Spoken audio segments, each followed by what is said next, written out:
Ayan guys, Mega Mega Loud shoutout, sabi sa isang kanta, Give Love on Christmas Day.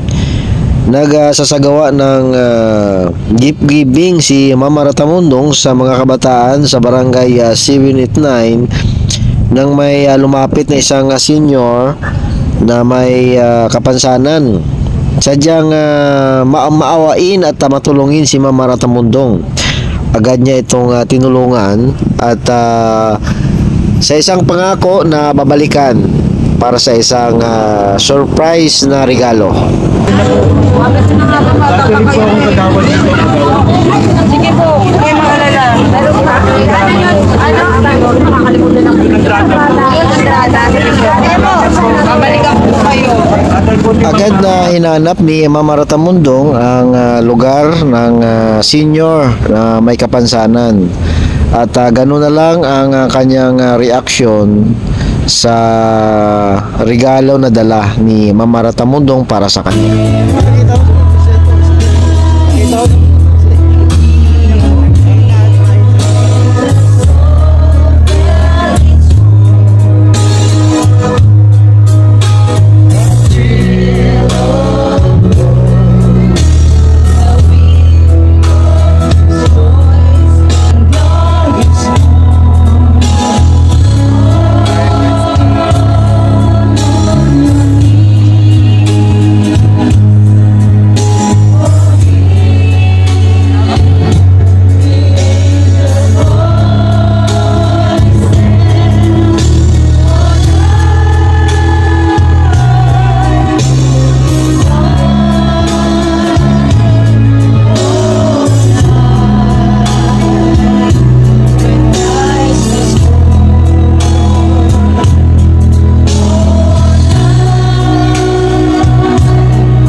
Ganun na lang ang reaksyon ni tatay sa surprise ni Mama Ratamundong, no? Personal na kinantahan mismo ni Mama Ratamundong si tatay kasama po ang mga volunteers. Merry Christmas po!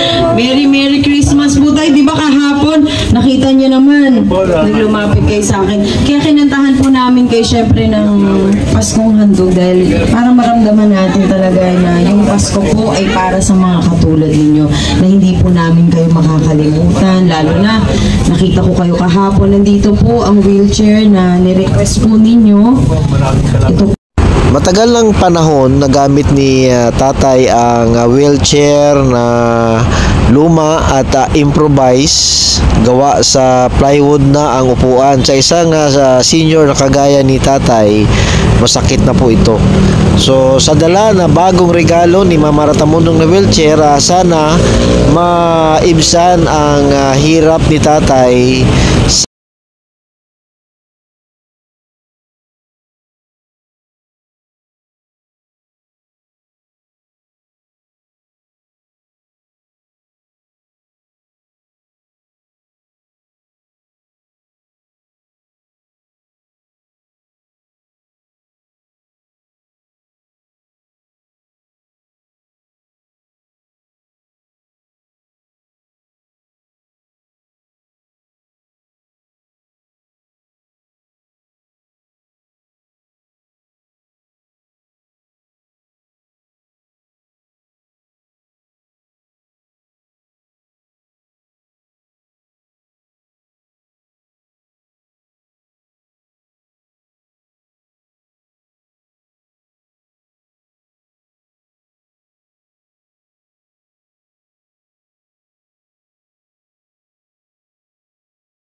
Ayun, sinabi ko na kanina, sabi ko, maraming pong salamat ma'am. Tsaka may maganda kayong puso, maganda pa. Wow. Salamat. Diba? At least, yung pagbibigay lang ng paglilingkod, kahit isang araw nga lang yun eh, talagang kailangan bigyan mo ng buong puso. Kaya maraming good health para sa inyo po. Sana makarecover kayo kaagad at pagka okay na po kayo, sana magkita tayo. Try po natin tumakbo sa Luneta kasi hindi pa nagagawa eh. Pero anyway tayo, bibigyan ko kayo ng 2,000 pesos. Maraming blessing po ang maibibigay sa